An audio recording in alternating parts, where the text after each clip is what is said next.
Hey, what's up, family? Welcome to Ask to My Eyes. where we challenge you to stop playing and start pushing. This right here is my gorgeous wife, Iana. And this right here, this is my amazing protector, my husband, Ayize. I protect you, baby. Yes, you do. I do. Yes. Yes. What's up, y'all? Hey, really quickly, I wanted to know, when it comes to raising your children, do you sometimes straddle the fence or wrestle with the difficulty in making the decision about what to expose them to and what not to expose them to?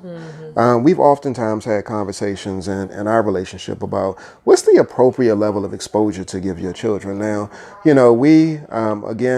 we come from a space where our orientation is one where we're constantly reinforcing the importance of looking at your history, looking at the things that have been done to you, not just done to you, but also looking at the things that you've done from a historical perspective. So just all of the great accomplishments that we made as people of African descent, all of the terrible things that we've experienced as people of African descent. And so again, we've had to have difficult conversations about whether or not we should be exposing our children to certain things, especially when it comes to the tragedy of our experience. And I'm lifting this up because I was just walking through our office and I stumbled across a picture that one of our children had issue with when he was younger. Now, we actually put this particular picture up. And we were probably a little premature. Yeah, so, Look at the picture, y'all. Tell them about it, baby. So in this picture right here, what it says is a horrible lynching. Now, in this picture right here, we have had it up at certain periods of time, and then we also took it down. And we took it down based off of what one of our younger children experienced when they were at a younger age. Actually, our oldest child, Asante. What he said to us was that he was actually kind of scared based off of seeing this picture.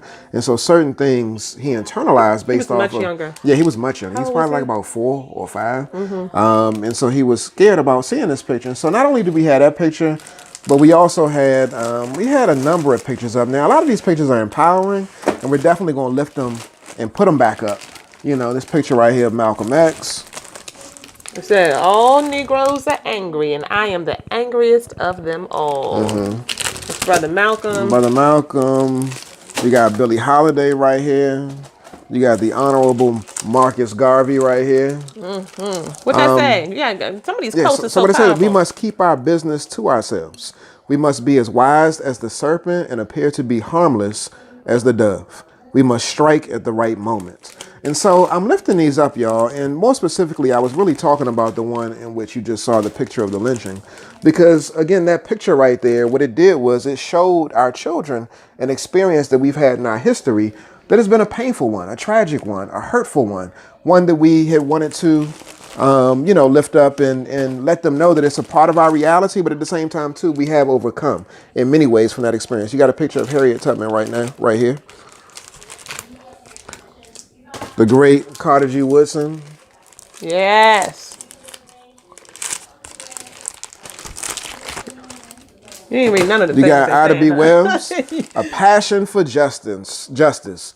One had better die fighting against injustice than die like a dog or a rat caught in a trap. My.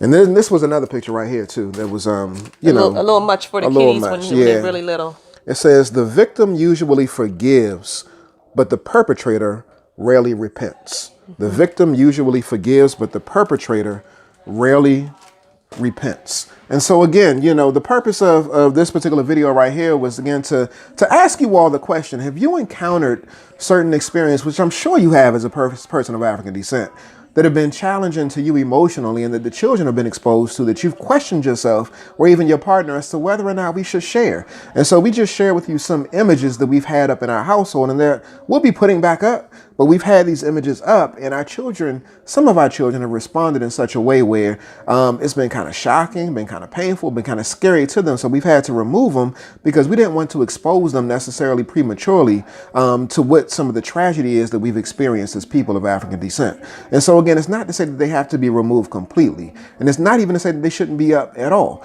But what it is to say is that be mindful of each of your children's personality, each of your children's emotional state, and how they might possibly respond to what it is that you're doing, how you're flowing, what it is that you're saying, because they're extremely impressionable and they're taking in so much. And so this history right here, it's a beautiful history.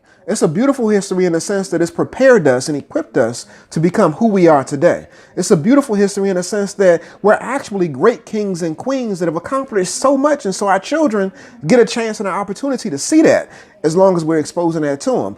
In the midst of it being a beautiful and great history, there's also been a major amount of challenges that we've experienced along the way. And so don't hide those from your children. Don't shelter them from them. Be careful and mindful about how you're going to expose them to it, because again, they're impressionable and you can't necessarily control how they're received if you're not dictating or directing how you're giving it to them. Okay, so the last thing that I want to say here, because of course we want to make sure that we always do a connection into our relationship, right? Our intimate relationships. You heard my husband talk about our children and how we have to be mindful of what we expose them to.